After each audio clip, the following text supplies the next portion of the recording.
Right, now we're going to cross over to a media briefing on data, and where the Minister of Communications is Stella Abrahams and Ndabeni. Commissioners, Commissioner Benagaile and Deputy Commissioner Tutu, and also James Aplowski, the Chief Economist from the Competition Commission, and James Hodge, from the Competition Commission, and Jason Aplowski from also the Competition Commission.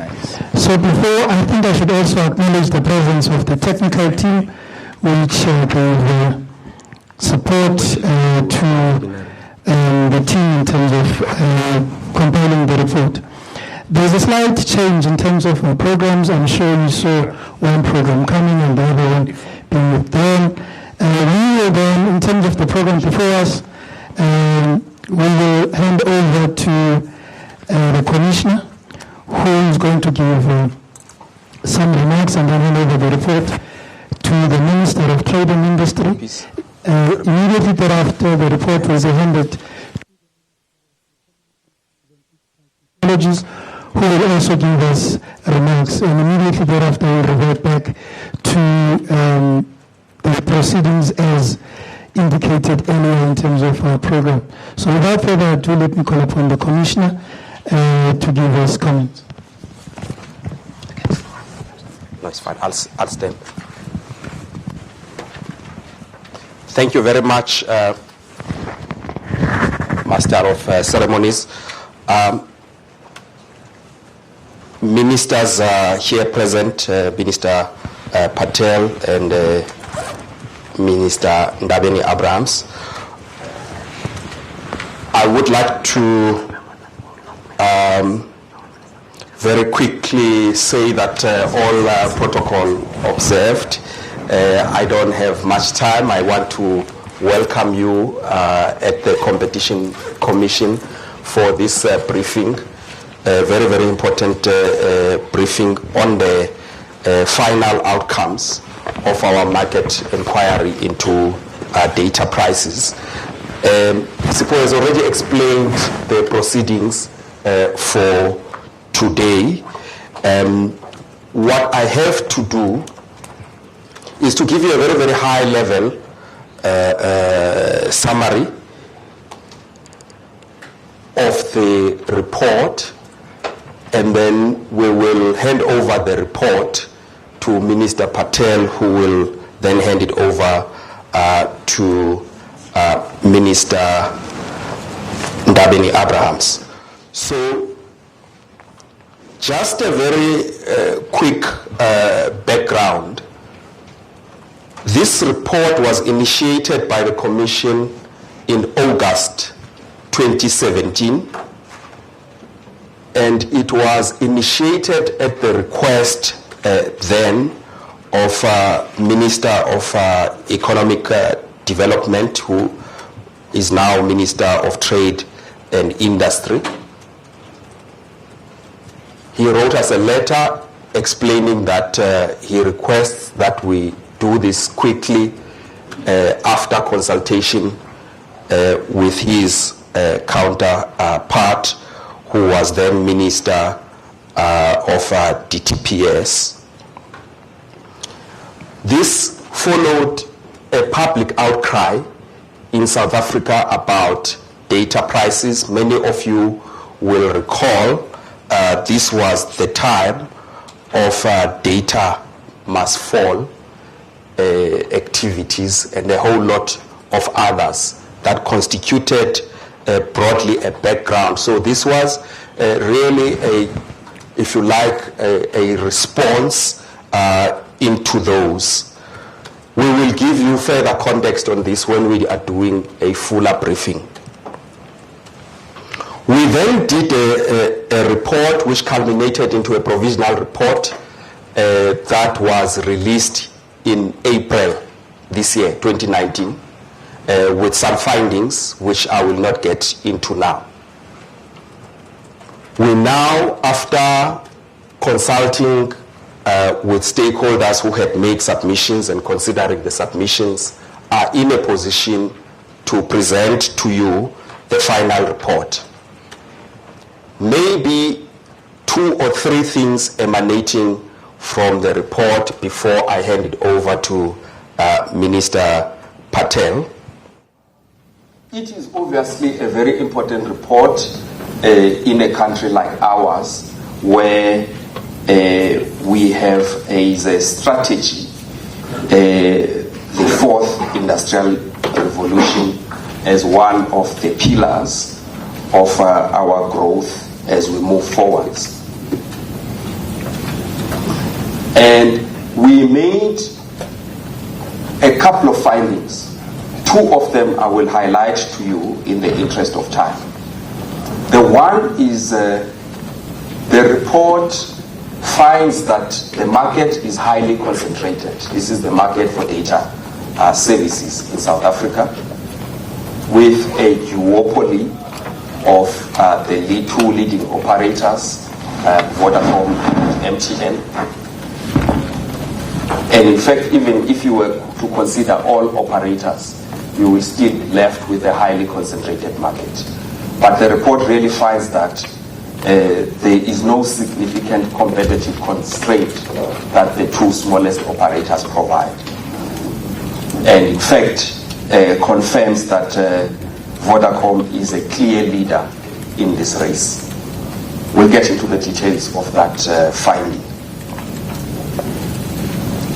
As a result of this concentration and duopoly, we found that data prices in South Africa are excessive. We will again give you details on why we say that. The important thing I want to highlight is that we do believe strongly as a Commission that this requires strong and decisive interventions. And we have noted that there have been recent price reductions, but we do recommend in the report that Vodacom and MTN must independently reach an agreement with the Commission on substantial and immediate reductions on pricing, and especially pricing of prepaid bundles, which we have found to be more expensive than the so-called contracts. And as we said in the provisional report, reflect a bias against the poor. We think that there is scope to reduce these prices in the region of 30 to 50%. We have decided that we will give the industry 2 months to act on these recommendations, failing which we will consider a prosecution for excessive pricing. The second major issue that concerns the report, which makes the other operators unable to effectively compete, is the whole issue of infrastructure sharing, which is largely a regulatory issue. Here, we believe that infrastructure, especially essential infrastructure, should be subject to regulation. And we believe that an appropriate regulation is a cost plus a reasonable return. How that is going to be achieved, I think we will also explain as we give details of this report. So that's a high-level summary of what we found and what we think are key interventions. I will now hand over this report to Minister Patel, and as Sipho indicated, after that, the Minister will make their remarks. Please understand that they are only receiving this report today, and we will then have a briefing with you where we'll give you all the details of the report that we think are relevant and allow you to ask questions. So may I now, Minister, hand the report over to you. I have 2 copies in case you want to share with your colleague. Thank you very much. Thank you.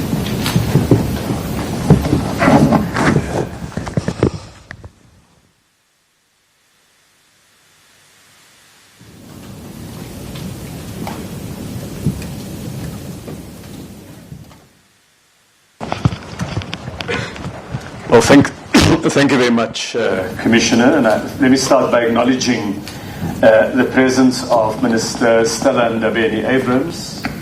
We will also shortly be joined by Deputy Minister Majola, Commissioner Bonakele and your team, Deputy Commissioner. A good afternoon to members of the media and other representatives here today. First, let me accept officially the 2 copies of the report and welcome the release of this report, all 378 pages of analysis, of findings, and of recommendations. And let me start by acknowledging the people who made this possible. Commissioner, yourself, this report was produced under your leadership. Deputy Commissioner Hadin Rachisusu, who plays a key role in these processes. James Hodge, the Chief Economist. Jason Prosky and the team who worked with you to put together this report. I really appreciate it and thank you. We have just been joined by Deputy Minister Majola, who I have greeted in his absence a moment or 2 ago. And I want to just make a few remarks before handing a copy of this report to my colleague. I start by saying the report was commissioned following consultation I had with my colleague, the Minister of Telecommunications, and we agreed that we needed to ask the Competition Commission to do the investigation through a market inquiry. And the interim findings of the Commission was released on the 24th of April this year. The Commission opened a window for public comment where players in the sector, consumers, regulators, indeed all South Africans had an opportunity to comment. And based on this further reflection, the final report has been completed and is tabled today. The main conclusions from the report confirm the basic thrust of the results previously released. And as I went through the executive summary, it was clear that the finding of the Commission is we have a competition problem in the market. And in this market for data services, that prices are higher than they should be and higher than in many other markets elsewhere in the world. That profitability levels are high, reflecting potentially anti-competitive outcomes, and that these may be the subject of an excessive pricing investigation. They found that the structure and practices in the market results in discrimination against lower paid consumers, that roaming markets are not working or are not working as well as they should, and that we should do something about it. And the Commission will shortly be taking us through the detail of their recommendations, but these are quite significant recommendations that seek to address the issue of retail prices and seek to remove the differential in the pricing charged to low-income consumers and high-income users of data services. There's a range of other areas that the Commission makes recommendations on, and I think we're looking forward to it imminently. Now, my colleague, Minister Ndabeni-Abrahams, has been leading our thinking and our work on how to deepen the size and the impact of the digital economy and the use of digital technologies throughout the economy. She's played an active role in the commission that the President has set up and in our thinking about how to position South Africa to benefit from a competitive ICT sector with a key driver of it being data services. And so I want to build on that by making 4 observations. One on growth, one on economic inclusion, one on development, and a final one on democracy. The first relates to economic growth. Do data prices and data service access really matter greatly in the economy? And the answer is it matters enormously. Data costs are critical to the performance not just of the digital economy, but of the entire economy. Because what we've seen is the digitization of economic activity. If you think of the 20th century as the century of oil and steel, then the 21st century is being reshaped by data. Economies, citizens, consumers use this as the new currency of daily interaction. The academic literature, whether it's studies by the World Bank or the OECD, have all indicated a very strong relationship between data prices and access on the one hand, and GDP performance on the other hand. So if we want to grow the economy, if we want to lift the structural rate of economic growth, we need to have the lowest possible data prices. We need those prices to be competitive, and we need access to be enhanced. Look at the top 20 global companies today. 9 of the 20 are directly in data-sensitive parts of the economy. Let's call them the data-driven companies like Google, Facebook, and so on. What is increasingly important is the way in which the broader ICT sector, of which the digital element is a key one, reshapes not just the digital economy, but the entire economy. Food companies, banks, car makers, all of them increasingly rely on integrated digital platforms to be able to produce. So it matters for growth. Second is economic inclusion. In the policy reflections within government, we have spoken not only about growth, but also a growth that brings in young people, that brings in black South Africans, that empowers the rural population. And when data service prices... This is where we say goodbye to our SABC3 viewers, but we continue with the Data Service Market Inquiry briefing on the SABC News channel. Which is about greater levels of inclusion. Policy should be concerned about this, and we need to ensure that we don't create a new digital divide in society.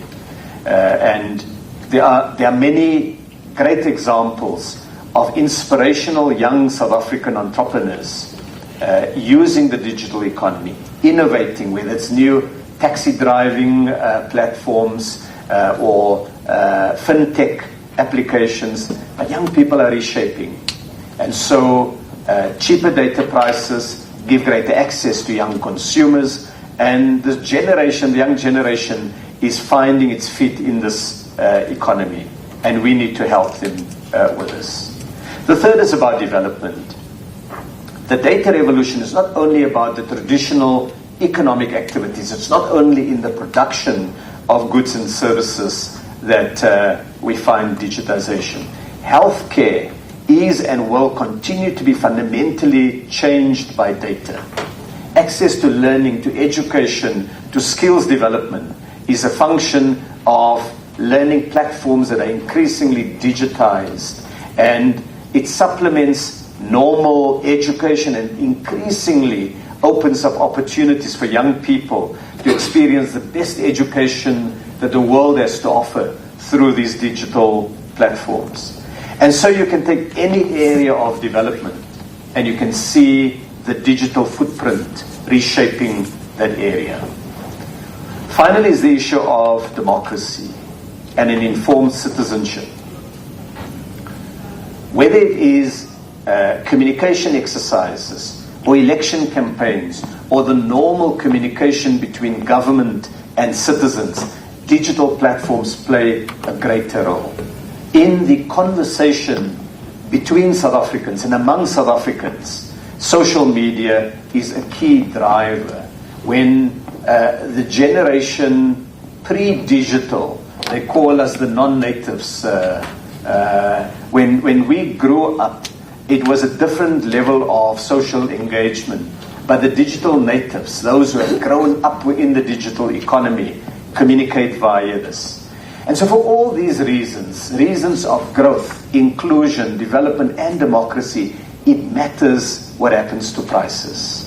And so the findings and the recommendations of the Competition Commission will be carefully studied by ourselves. It will be reflected on, and we will certainly back the actions that are necessary to help bring data prices down. I should indicate that the Commission has taken an unusual approach, an interesting approach, an approach that I characterized in April when the provisional report was released as something akin to a social compact, that it seeks to engage the industry, and if that engagement results in something positive, as it recommended with a market inquiry on the grocery retail sector a week ago, then we can have a new deal for consumers. And it's also said if, in fact, that outcome is not satisfactory, if it's not, doesn't result in a real, material, and sharp reduction in data prices, then there are other remedies that the Commission has indicated it will follow.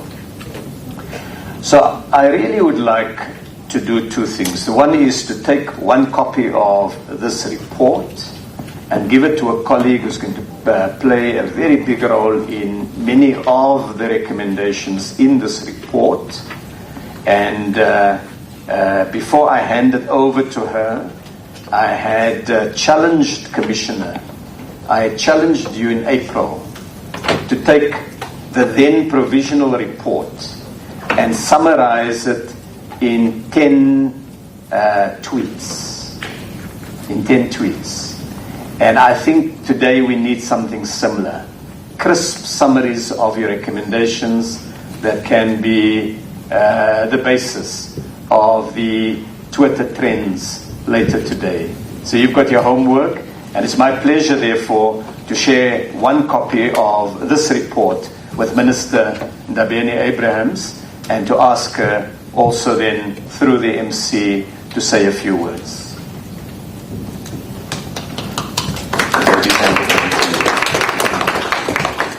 Let me take this opportunity to thank the Minister of the Department of Trade and Industry and Competition, and greet the Deputy Minister, my comrade and brother, Comrade Majala, over the side. Greet, of course, the Commissioner with his delegation, my Director General from the Department of Telecommunications and Postal Services. I saw DG and Minister, they're still making a mistake. They're still calling me Minister of Communications and Telecommunication. I am Minister of Communications and Digital Technology. Minister, I want to first take this opportunity for thanking the Commission for the work that it has done. You have already indicated that this is an outcome of engagements between my predecessor and yourselves. And as the department, we welcome the report, and we want to commit ourselves to say what is entailed in the report in relation to policy. We will follow up after we've studied the report and see what is that we're expected to do from the policy side and, of course, the legislative side.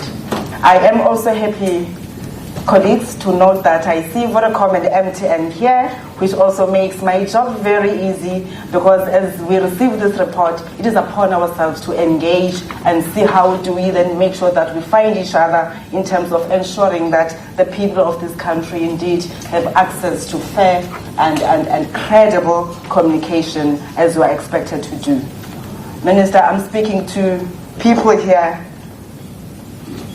remembering what transpired in the second industrial revolution as we are outlining the different industrial revolutions. The second industrial revolution that saw many of our people left landless. The second revolution that ensured that our people became only maids and laborers. The second industrial revolution that ensured that we had to do away with farming and introduce mines. As I'm speaking to you, I don't know how many communities can proudly say indeed we benefited in those industrial revolutions. For us, the fourth industrial revolution presents an opportunity for South Africa to turn the tide around, to say never again, our people will continue to be consumers, but they have to participate meaningfully and effectively in the revolution that we're talking about. And when that happens, we'll definitely say we have indeed played our part. And that begins with the cost to communicate and access to information as enshrined in the Constitution. This is why when the team said today they are releasing the report, I said on behalf of the department we'll be here to receive the report, because as the ANC government we've been emphasizing that it is high time that our people are given that they deserve and other people deserve worldwide. So as I said, we will engage with all those that are affected and mentioned in the report to see how do we best, in the interest of the country, try to find ways of implementing the resolutions without offending anyone. Ladies and gentlemen, allow me to tell you that the ANC government loves you so much, and the report is received. We will then come back to you in terms of implementing it. Thank you.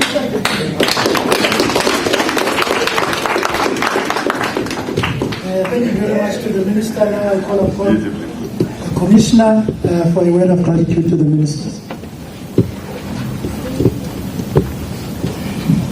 Thank you very much. I know that we are constrained when it comes to time, but I thought that I wouldn't let the ministers leave without expressing my word of gratitude, both for really initiating the process, but also for their ongoing support, including their presence in this media briefing today.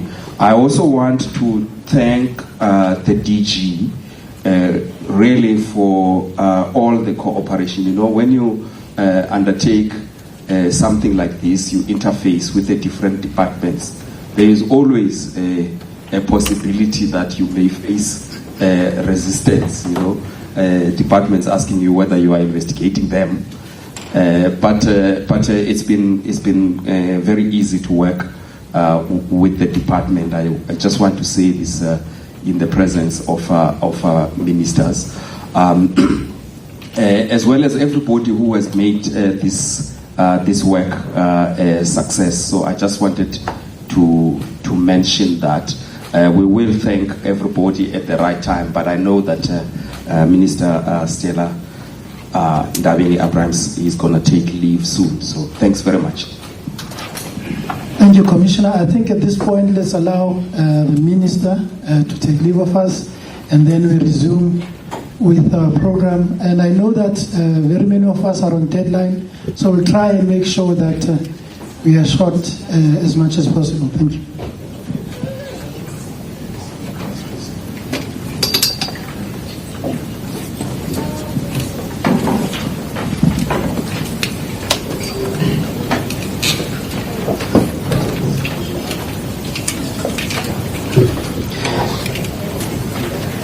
Thank you, ladies and gentlemen. Now we go back a little bit in terms of our initial program. We will start with the Deputy Commissioner, Commissioner Tutu, who is going to give us background to the inquiry. Immediately thereafter, will then follow the consequence, the sequence of the program. Thank you.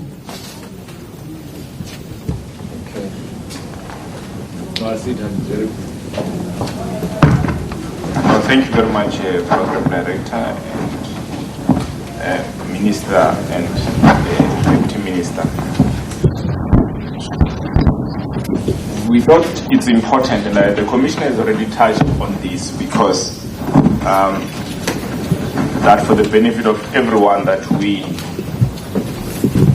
clarify the process so that you understand why we have the report, like this, and the process that will ensue afterwards, the legal process. We initiated this inquiry on 18 August 2017 in terms of the Competition Act. It followed concerns expressed by the then ministers, Commissioner has already said, Minister Patel, about high levels of data prices in the country. and concerns from the general public. We received a request on 21 June 2017 after the minister had consulted the then Minister of Postal and Telecommunication Services, who had expressed similar concerns. A market inquiry is defined in the Competition Act as a formal inquiry in terms of in respect of the general state of competition in a market for particular goods or services, without necessarily referring to the conduct or activities of any particular named firms. As such, the inquiry in this case considers the market for data services broadly and is not limited to any specific firm or conduct. The purpose of this inquiry was twofold. First, to understand the reasons for high data prices, and secondly, to make appropriate recommendations to address those concerns such that prices are ultimately lowered and ensure that the market is competitive. We had a formal call for submissions on 20 September 2017, held public hearings from 17 to 19 October 2018. We released the provisional findings and recommendations on 24 April 2019. We received a number of submissions from stakeholders, including government, civil society, business, one political party to be specific, consumer groups, and the sector regulator. And we have reviewed these submissions in detail and consulted further with stakeholders where required. In terms of Section 43C1 of the Competition Act, which we applied in this particular inquiry, as you know, the law has since been amended. Upon completing a market inquiry, the Competition Commission must publish a report of the inquiry in the Gazette and must submit the report to the Minister with or without recommendations, which may include, but not limited to, 1. Recommendations for new or amended policy, legislation, or regulations, and B. Recommendations to other regulatory authorities in respect of competition matters. Upon receipt of the report from the Commission, the Minister must, in terms of Section 21(3) of the Competition Act, table the report in the National Assembly within 10 business days.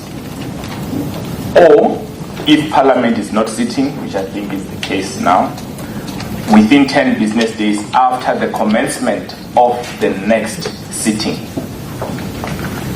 On the basis of information obtained during a market inquiry, the Commission may, in terms of Section 43C3 of the Competition Act, initiate an investigation or reach a settlement with the respondent firms, initiate an investigation against any firm, initiate and this is very important, and refer a complaint directly to the tribunal without further investigation, and take any other action within its powers in terms of this act recommended in the report and all the recommendations we have therein, or take no further action. So we have not taken this option, so we are taking action. So there's an option that we may conduct an inquiry and not take action. In this particular case, we are taking action, and the action is immediate because there has to be changes in this market. And therefore, today's proceedings mark the conclusion of the Commission's market inquiry, and what follows next will be the implementation of the recommendations as well as engagements that may be necessary. So we thought it's important that we outline this process to you. In the event there may be colleagues who are not familiar with what should happen next and what will happen next following the conclusion of the inquiry. So I hand the mic back to you, Sipho. Thank you, Deputy Commissioner. I think without further ado, let me call upon the Chief Economist, James Holt, to give us the findings of the inquiry. Let me start with the main findings of the inquiry, and then I'll hand over for recommendations. The first finding is that the benchmarking and profitability analysis demonstrates or confirms that South African prices are high. We're all aware that benchmarking may not be perfect, but across numerous benchmarks of the ITU, Tarifica, Research ICT Africa, and even looking at the two dominant operators, Vodacom and MTN's pricing in the other markets in which they operate, all of that confirms that South African prices are higher than they ought to be. And especially if we look at prices across the other operations of the two operators, then we see that often the prices in South Africa are close to double what the next most expensive country is. We're told, and we were told after the preliminary report, that this is because we lack spectrum in South Africa, and in fact the blame should be laid at the door of government, and that South African networks are the higher quality and this costs money. However, what we've done in this final report is also look at profitability, which then accounts for any of those higher costs. So if there are additional costs from lack of spectrum or better quality, that would be reflected in the cost table, and we can look at overall profitability. There, if we look at the operators in South Africa, again, they stand out in terms of their profitability.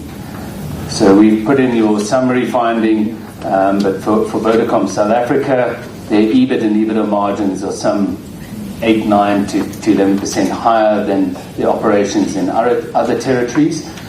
And what we've also done is look at their price-cost markups, which is the approach used in terms of an excessive pricing investigation. And therefore, Vodacom, we're looking at an average over the last 6 years of over 20%, which creates a prima facie case of excessive pricing for Vodacom. MTN's EBITDAs are not too much lower than those of Vodacom, but also looking at submissions we received during the process, the additional costs of a lack of spectrum in South Africa, in fact, indicate that these are probably less than 5% of the capex and operating costs of the operators involved. So they cannot simply explain the difference in pricing that we see. What these results also show is that there is market power by both operators, and of course that is confirmed by our retail analysis as well.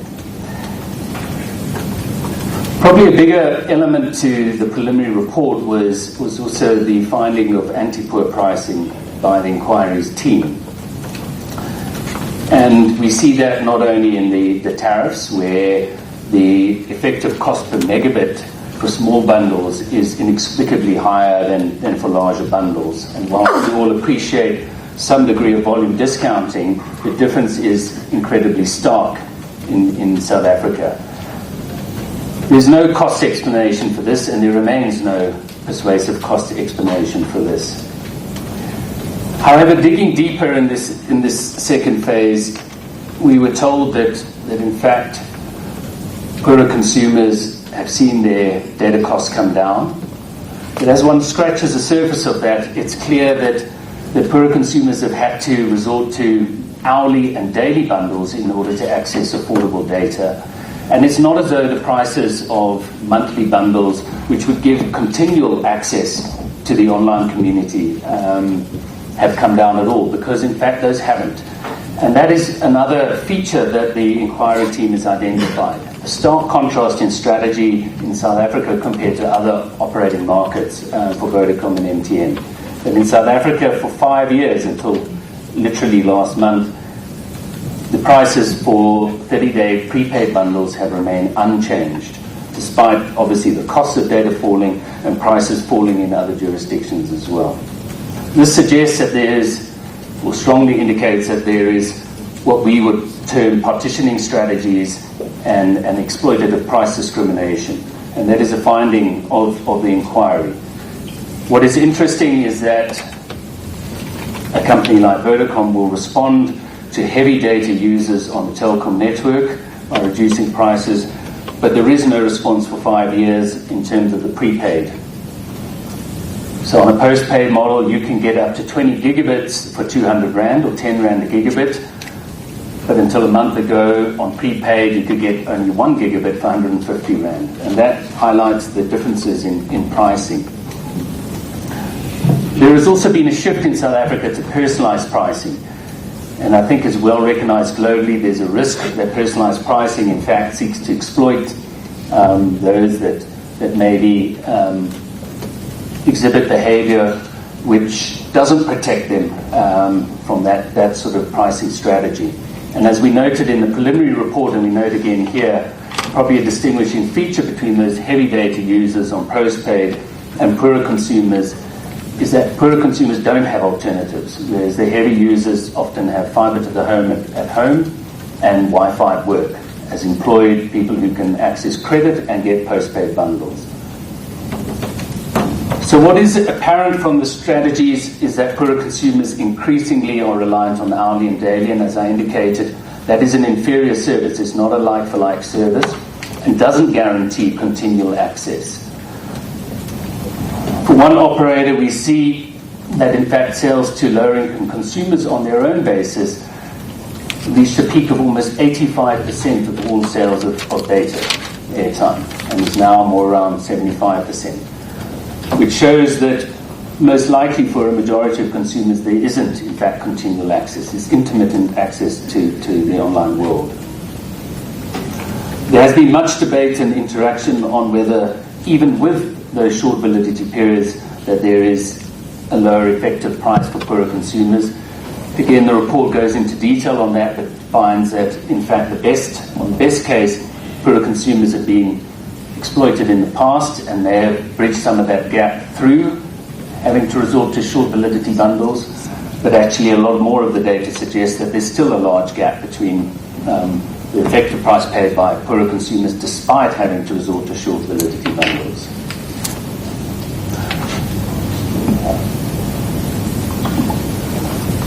In terms of retail competition, I don't think we need to dwell too much at this point. It's clear there's been high and persistent concentration that survived decades in this market.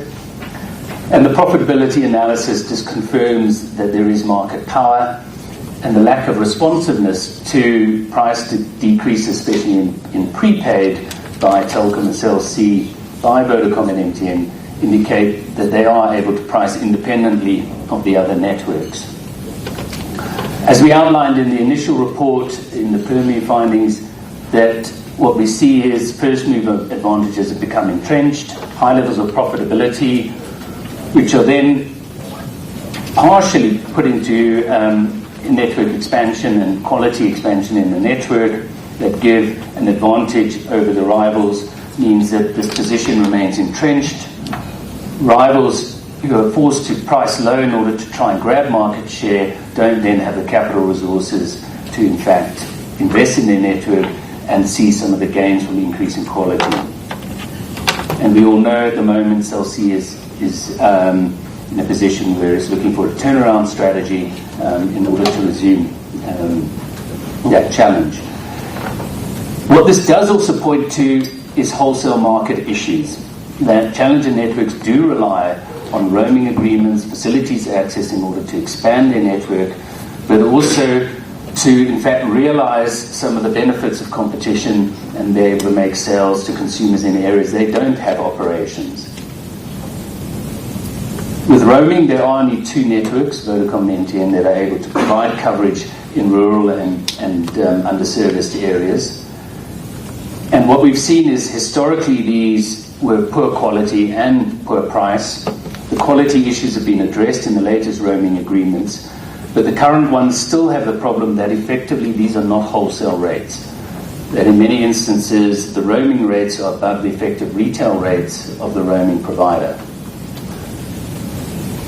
So it's difficult to compete when you're being charged more than the other company is retailing it. These are, of course, going to be far higher if we took a cost base rather than just a retail rate. And the roaming, those seeking roaming will end up making losses on every gigabit of data that they sell. What is also noticeable is that roaming agreements do not put in place reductions that are likely to match reductions in retail prices over time, which means that that gap only grows as the roaming agreement goes into second, third, fourth, fifth year. None of the agreements also make any provision right now for future technologies as well. For MVNOs and wholesale data providers, we see the same thing. There are continual complaints that in fact the wholesale rate lies above the retail rate, and these aren't wholesale prices at all. There is a policy decision to support a WOAN, which will provide wholesale access to service providers. And so our finding is that this should enhance competition in the medium term, but of course in the short term that's not going to change, because effectively at this stage it is really only Cell C that is operating in a manner that supports MVNOs. Our next finding in terms of spectrum and cost. Spectrum is a debate that has moved on. We anticipated that in the preliminary report, and we called at that time for an urgent policy directive, which was delivered upon, and then for ICASA to put out an information memorandum, which has also occurred. The Commission made extensive submissions to ICASA at the point of developing that information memorandum, and those were in line with the principles we had sketched out in the preliminary report. The way forward in terms of spectrum is really that the Commission will continue to engage in the ICASA process, as that now supersedes our own process. But in essence, our submissions were that spectrum must be allocated on a pro-competitive manner, because spectrum does impact competitive dynamics in the market, and to do otherwise would just simply entrench a market structure that has failed to deliver on lower prices. We've also suggested a range of support for the WOAN, which has found its way into that information memorandum. So cost-based facilities access and roaming agreements that at least will provide it a means to be competitive before it has a full network. And an emphasis that the WOAN should only be licensed if in fact a commercially successful applicant is licensed. For facilities leasing, we think that the current approach of really facilities access based on the facilities leasing regulations is insufficient, that cost-based pricing should be in place for essential facilities, but also that the current legislative framework is probably unsuited to proper facilities leasing regulations. In fact, moving to any sort of price regulation may require an entire market inquiry itself by ICASA.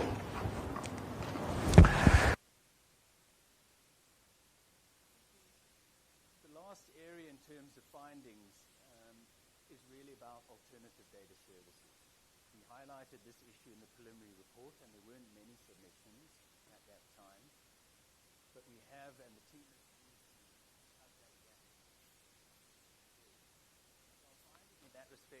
alternative infrastructure is not only important for public access, so public Wi-Fi systems, to ensure better access for the poor and in line with really data as a basic right, which in the modern fourth industrial revolution era it most likely is.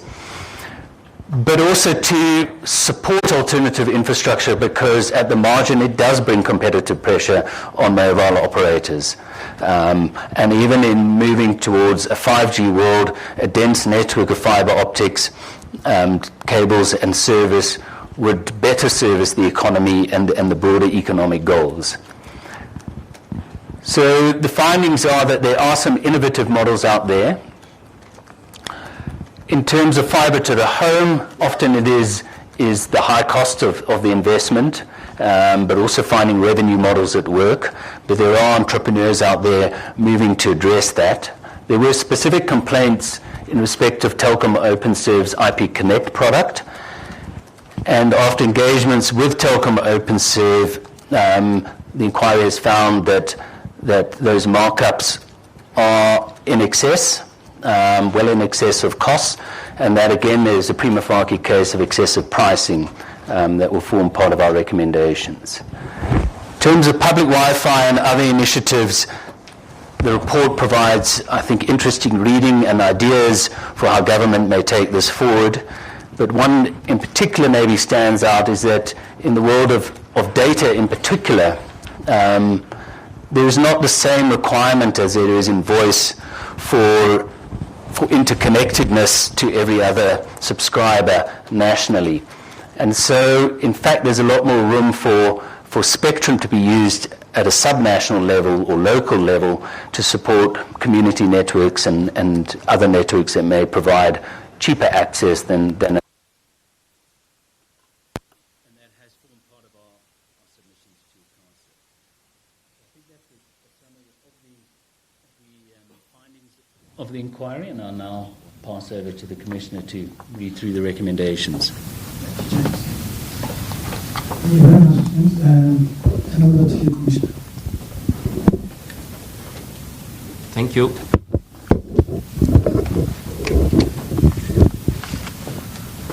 You do have a summary of these findings and recommendations that has been provided to you, and I understand is also going to be on the website. I see some lawyers are diligently taking notes. It's out there, don't worry. I'm just going to try and summarize. Now that we have an analysis of what the problem is, what then has the Commission decided are the required interventions? And I spoke earlier already about them. So what we have is a package of recommendations that provide for immediate relief on prices, especially for low-income consumers. And we also have a package that's aimed at promoting competition for mobile data services, and a couple of others around regulation that would facilitate more competition. So I'll take you through those very, very quickly in time for you to file your stories. If I may start with the program for immediate relief on prices. The first recommendation is that Vodacom and MTN must immediately reduce prices by agreement with the Commission. And as I have indicated before, we believe on the basis of evidence that there is scope for price reductions in the region of 30 to 50%. And a failure to reach this agreement within 2 months will then lead the Commission considering going ahead with prosecution for excessive pricing or other exclusionary abuse before the tribunal.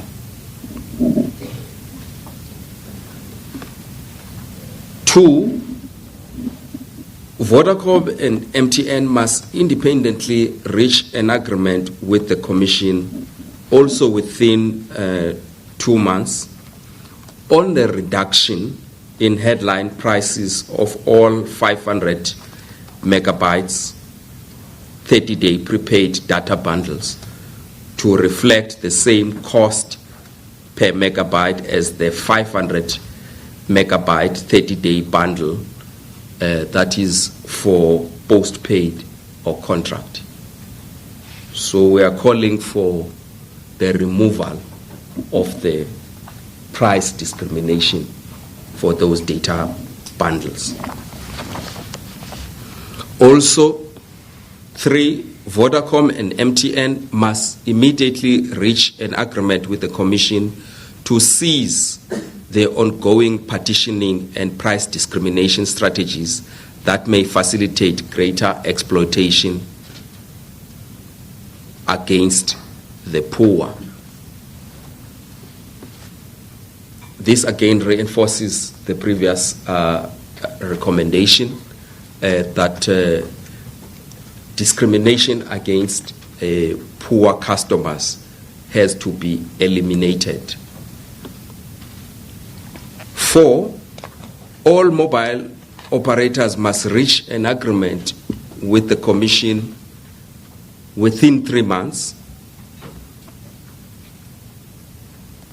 that will provide for a monthly lifeline package of daily free data to ensure that all citizens have data access on a continual basis. We also say that this agreement must then be given a legislative or regulatory effect within 6 months. The precise level of the lifeline data package and any annual adjustment should be determined in consultation with the industry, the sector regulator, ICASA, and the relevant experts. We believe that it should be sufficient to ensure each citizen's participation in the online economy and online society. So this is a minimum package that we are calling for, a minimum package of free data. 5, all mobile operators must reach an agreement with the Commission within 3 months on a consistent industry-wide approach to zero-rating content for public benefit organizations and alike. This is in addition to the recommendation I have outlined above. We do know that different operators do provide this service, but there is no regulation or coordination around it.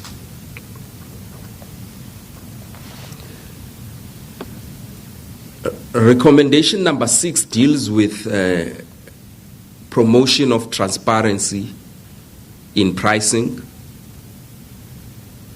All mobile operators must reach agreement with the Commission within 3 months to inform each subscriber on a monthly basis of the effective price for all data consumed by such a customer.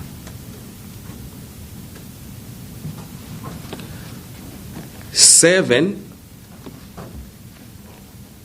Telkom OpenServe must reach an agreement with the Commission on substantial price reductions for IP Connect to remove excessive pricing concerns that are highlighted in the main report.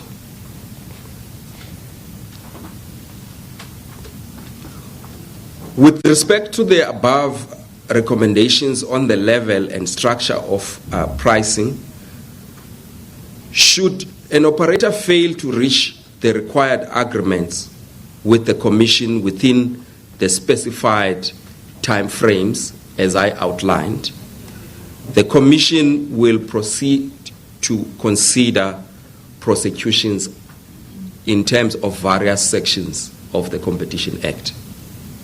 And as you will know, most of these are found in the abuse of dominance section of the Act.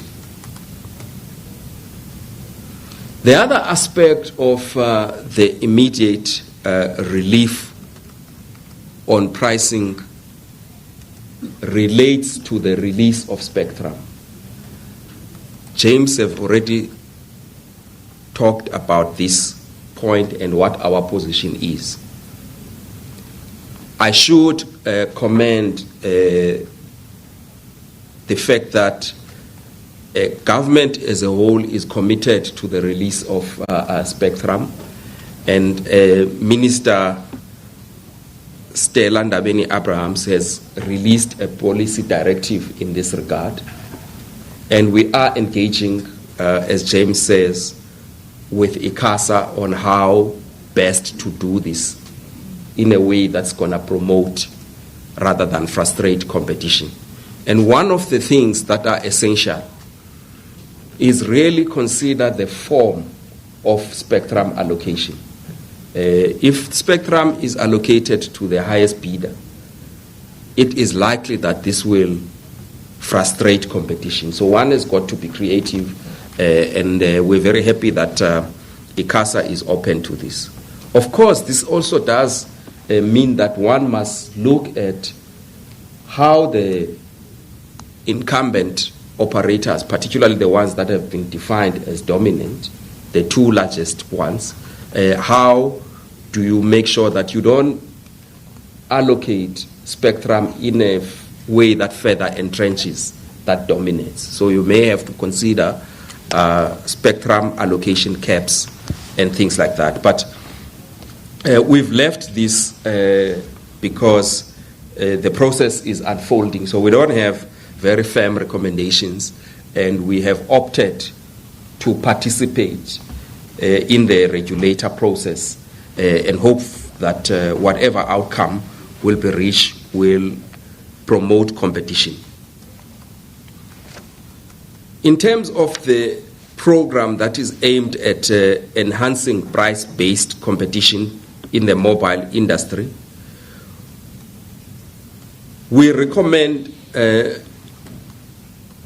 a couple of interventions. I think it's been analyzed more than enough now that there is no competition that's functioning well in the sector. Number one, legislative changes must be made to facilitate cost-based access to facilities. James has outlined why that is a major concern. The absence of that is a major concern to the Commission. We also recommend that ICASA undertakes the process of defining essential facilities so that access to these could be regulated, including the price that's charged for them. This must be done within the next 18 months. Obviously, we have to continue talking to both ICASA but also the Department of Communications and Digital Technology now. The second recommendation in this regard is that Vodacom and MTN must reach agreement with the Commission within 6 months to ensure that their national roaming agreements with other networks are priced also at a minimum at wholesale rates which reflect a reasonable discount on their own effective retail rates as measured by the average revenue per gigabyte, with provision for annual downward revisions to reflect reductions in their own effective retail rates over time. If no such agreement is reached, the Commission will proceed to prosecute in respect of excessive pricing or exclusionary conduct. With respect to MVNOs, we recommend that all mobile operators must reach an agreement with the Commission to ensure that the wholesale rate reflects discount on the prevailing effective retail rate. Again, if no such agreement is reached, the Commission must consider a prosecution. 4, Vodacom and MTN must reach agreement with the Commission to institute accounting separation for their wholesale network infrastructure so that we have some transparency on retail prices as well as infrastructure pricing. This must happen within the next 6 months. The Commission recommends that the Department of Communications and Digital Technologies immediately start the process of policy and legislative reforms to incorporate the above, and also to make sure that ICASA's regulatory oversight over this sector is strengthened.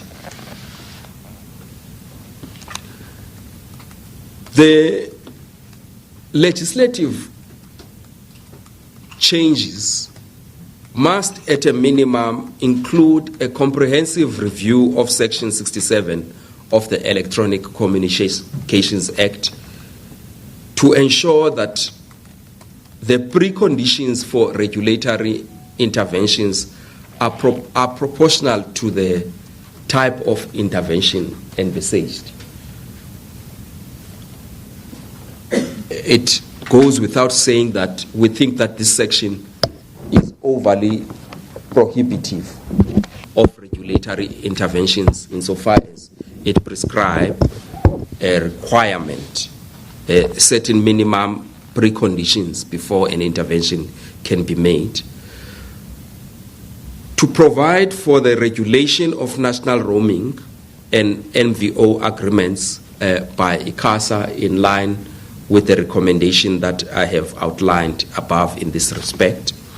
To provide for clear principles for access and price regulation for leasing of different types of facilities, and to progress the rapid infrastructure deployment strategy as contemplated in various government documents.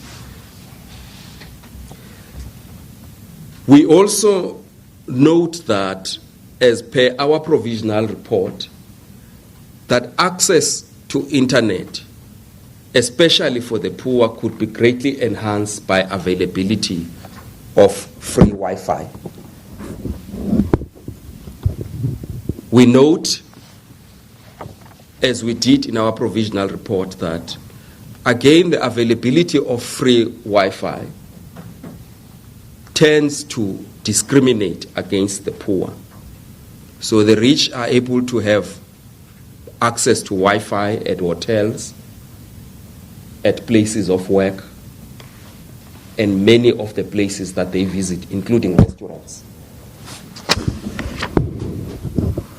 We believe that national government must provide incentives to FTTH providers for network rollout in low-income areas. This may take the form of tax breaks or financial support from various government agencies. That government at all levels must actively promote the development of free public Wi-Fi in low-income areas, including government buildings, commuter points such as train stations, taxi ranks, and public spaces such as parks, shopping areas, and government services offices, as well as the creation and entry of community networks.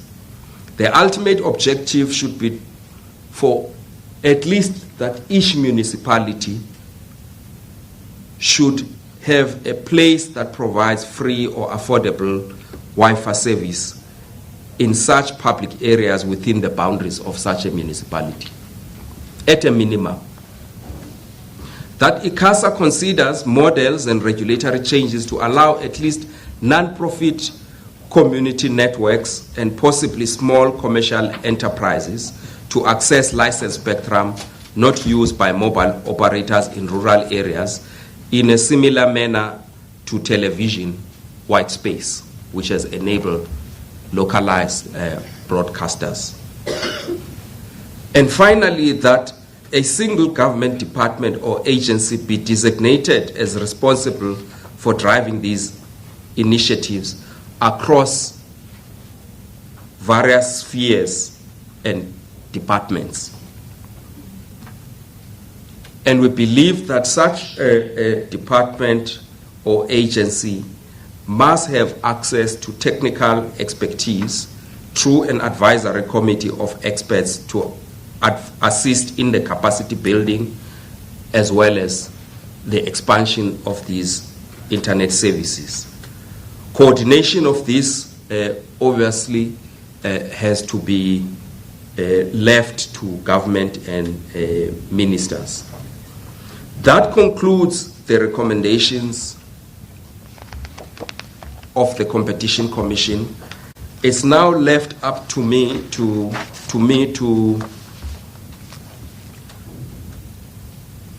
conclude this briefing by thanking various people who have made this work possible.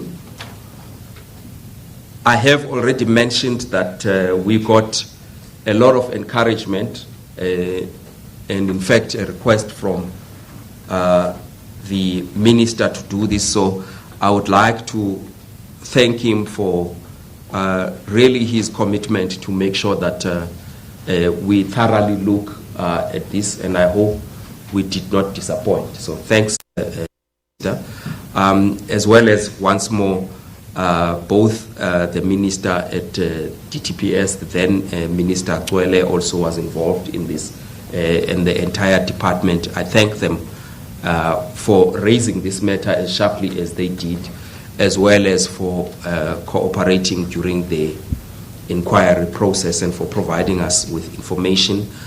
We've had a fantastic technical team that has done the analysis. We have the leader of that technical team here, Jason Aproski. We have Arthur Mahuma. We have Rahma Luena, Tessa Blizzard, Kawe Mashalela, and Salma Kaji, who were all members of the technical committee. So well done, guys, and thank you very much for bringing this to a close. I also wish to thank the stakeholders for their participation and cooperation. Obviously, this work would not have been possible without vast amounts of information we received from the operators, Vodacom, MTN, Telkom, Cell C, and RAIN, all provided valuable inputs into the process. Government departments, as I've indicated, we've spoken to quite a few national government departments, but also the Gauteng Department of Economic Development made submissions. The Independent Communications Authority of South Africa also made submissions, and we had various discussions with them. There are industry associations that were involved, as well as consumer interest groups, NGOs, and research organizations. I will not mention them by name, but they know themselves. So thanks very much for enhancing our process. There were also internet service providers, many of them who had previously... All right, so you've been watching the Competition Commission's final report looking into data prices here in South Africa, and the report really looking into a number of things in relation to data costs. And part of what the report has found is that mobile data is too expensive here in South Africa, and they were even saying that telecom giants, your MTN and Vodacom, are charging more here in South Africa than they are in other countries. So as it is now, the prices will have to be reduced as per the Competition Commission's report. Yes, indeed. So the Competition Commission releasing its service market inquiry final report this afternoon.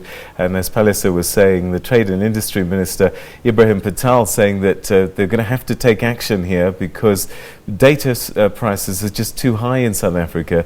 And there's this dominance by two major players, Vodacom and MTN, that's made an for unhealthy competition on that front. But these big hitters will and have been for some time talked about spectrum being in the way of lowering data prices, and looking to the Minister of Communications, Stella Ndabeni-Abrahams, to make sure that this spectrum is allocated as soon as possible, and that perhaps that could be one of the levers to make sure that data prices fall. But for now, prices have to go down, otherwise they'll get prosecuted. So I suppose it's good news for people who've been Consumers, advocating for this, that eventually data will fall. Indeed. All right, you are watching SA Today. Stay with us.